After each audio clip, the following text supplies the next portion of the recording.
OBC सम्मेलन में एक त्रिवेदी की क्या आवश्यकता है, इस पर भी बात जरूर होनी चाहिए।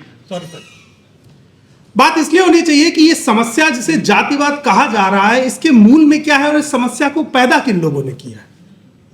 क्या ओबीसी को अधिकार दिलाने की लड़ाई सिर्फ ओबीसी ही लड़ेगा? तो इस देश में जो सवर्ण समाज है वो फिर क्या करेगा? जिसने इस समस्या को पैदा किया उसकी उतनी ही जिम्मेदारी है इस लड़ाई को लड़ने की, क्योंकि जब जातिवाद का स्ट्रक्चर बनाया जा रहा था तो जो लोग बनाने वाले थे, अगर उनके अंदर इस बात का गिल्ट भी नहीं है कि ये व्यवस्था जो शोषण करती है वो उनके द्वारा बनाई गई है, तो वो आज भी एक ऐसे सपने में सो रहे हैं जिसकी सुबह कल कभी होगी। 2026 फरवरी आईआईटी कानपुर का एक डेटा है, बताता है कि 257 प्रोफेसर हैं, जिसमें से 252 सवर्ण समाज से, ओबीसी 3 है, बाकी पद रिक्त हैं। और ये सिर्फ एक आईआईटी का नहीं, देश की तमाम आईआईटीज का यही हाल है। अगर 23 आईआईटी का डेटा देखें तो मुश्किल बमुश्किल ओबीसी, एससी, एसटी, माइनॉरिटी समेट के 15% पर आकर सिमट जाता है। तो जो आबादी इस देश में 15% है, वो 85% संसाधनों पर अपना वर्चस्व रखती है, और जो आबादी 85% है उसको 15% में समेट दिया गया है। आरक्षण ब्रिटानिया का बिस्किट नहीं है कि 50-50 ही होगा।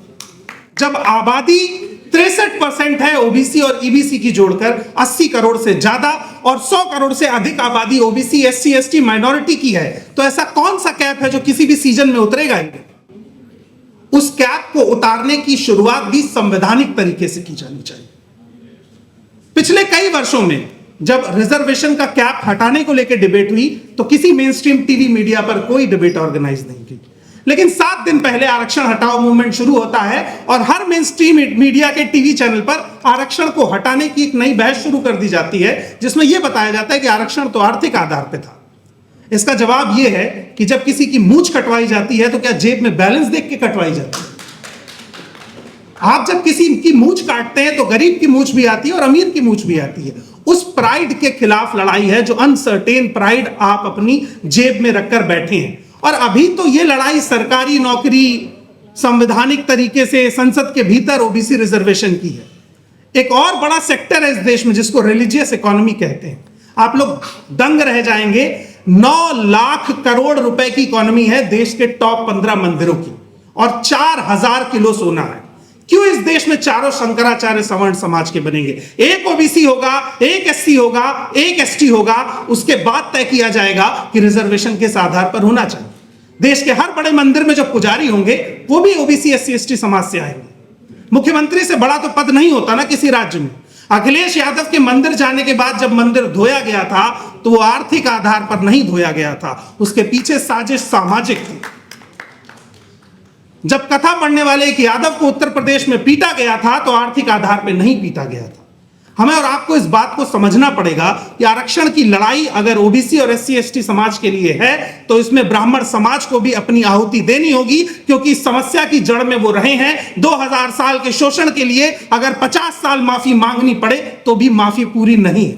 और मैं इस मंच से इस बात की शुरुआत करता हूं, जैसे अमेरिका के भीतर काले लोगों ने गोरे लोगों के सामने सरेंडर नहीं किया, तो गोरे लोगों ने उनके सामने घुटने पर बैठकर माफी मांगी। और इस देश के ब्राह्मण को अगर आपसी वैमनस्यता, भेदभाव और जो घृणा इस देश के ओबीसी, एससी, एसटी समाज के भीतर आपके लिए है, उसे कम करना है तो अंततः आपको माफी मांगनी पड़ेगी। रिजर्वेशन सामाजिक उत्थान देगा, आपके बीच के भेदभाव को कम करने के लिए ऐसे तमाम लोगों को फ्रंट लाइन आना पड़ेगा। इस देश के युवाओं ने इन तानाशाह को जवाब देना सीख लिया है। इसका जीता जागता सबूत मैं खुद हूँ। 20 जुलाई को मेरा पैर तोड़ा जाता है दिल्ली पुलिस आरएफ के द्वारा। उसके बाद भी मैं 21 जुलाई को पहुँच जाता हूँ। हमारे डॉक्टर साहब ने मना किया था कि आप मत जाना, लेकिन वो हिम्मत दिखाना बहुत ज़रूरी है। कमरे में बैठ के काम नहीं चलेगा। रही बात ओबीसी, एससी, एसटी का जो रिजर्वेशन, चाहे नौकरी में हो, चाहे लेजिस्लेचर में हो, जहाँ पे ये हकमारी किया जा रहा है, आपको वो कुवत, वो ताकत केवल अपने तक ही नहीं सीमित करना है। वो ताकत आपको अपने आसपास के लोगों को देना होगा और उनको स्ट्रेंथन करना ही पड़ेगा। क्योंकि अभी आप समझ लीजिए, ये जो समय चल रहा है, जिस हिसाब से क्रैकडाउन किया गया था वो भयावह दृश्य हम लोगों के आज भी आंख से जो है ओझल नहीं हुआ। वो लगातार दिन रात जो है ख्वाब में भी आते हैं कि हम ऐसी सरकार में रह रहे हैं कि जो सरकार युवाओं को दमनकारी तरीके से जो है क्रैकडाउन किए। और मैं आपको ये भी बता देना चाहता हूँ, वहाँ पे जिस वजह से भी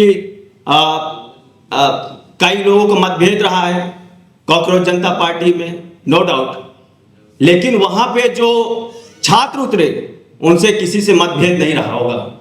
वो सब अपने राइट के लिए खड़े हुए थे। आज से करीब 11 महीने पहले 24 अगस्त 2025 को हम लोगों ने रामलीला ग्राउंड में लगभग 25,000 प्लस स्टूडेंट को मोबिलाइज कराए थे। विद इन 5 आवर में हमारे ऊपर गैंगस्टर एक्ट लगाने का जो है होम मिनिस्ट्री से आदेश आता है।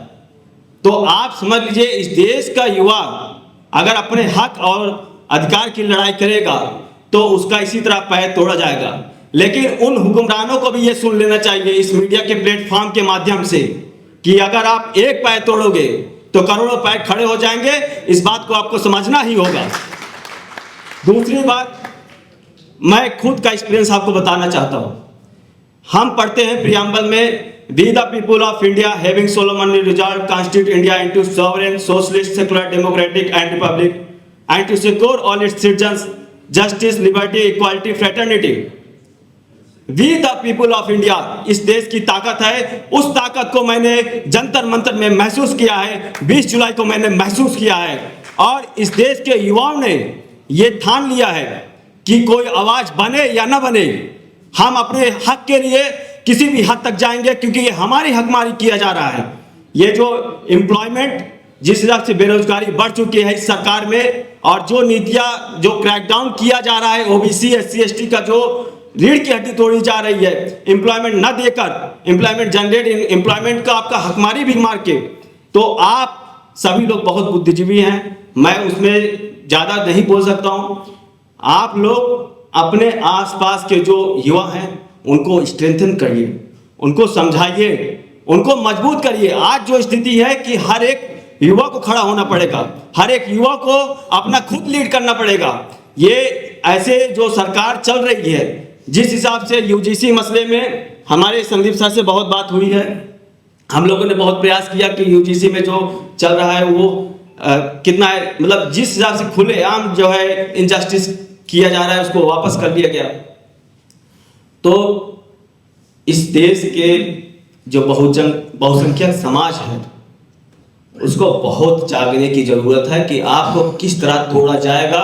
इसका एक उदाहरण सर ने बताया एक एग्जाम्पल में कि यादवों में भी 20 कास्ट करके जो है आपको कि आप यूनाइट न होने पाओ। ये आज जो 20 जुलाई को हुआ, जो धर्मेंद्र प्रधान ने इस्तीफा दिया, ये आपको क्या लगता है कि केवल जो युवा आए थे इसकी वजह से हुआ? नहीं, इसमें सब लोगों का इमोशन चैनलाइज हो चुका था, सब लोग इकट्ठा हो चुके थे।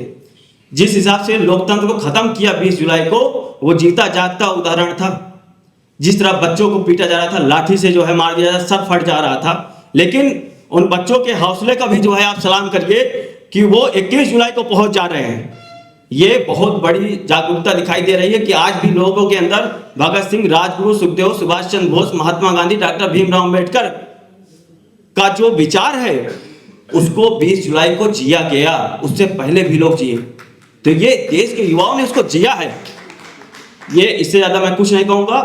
और आप लोग काफ़ी बुद्धिमान लोग हैं, मैं यही कहूँगा कि आप स्ट्रेंथन करिए, अपने यूथ के अंदर वो कुव्वत पैदा करने की कोशिश करिए, क्योंकि क्यों नहीं, मतलब बहुसंख्यक समाज का हक मारा जाता है, जिस हिसाब से वो शांत होकर बैठ जाता है, ये बहुत बड़ी सोचने की विषय है। और इसको इम्प्लीमेंट करने के लिए आपको वही, इसीलिए मैं यहाँ पे बारिश हो रही थी, उसके बाद भी मैं यहाँ पे आया रूम से। तो सबका बहुत बहुत धन्यवाद। जय हिंद, जय भारत।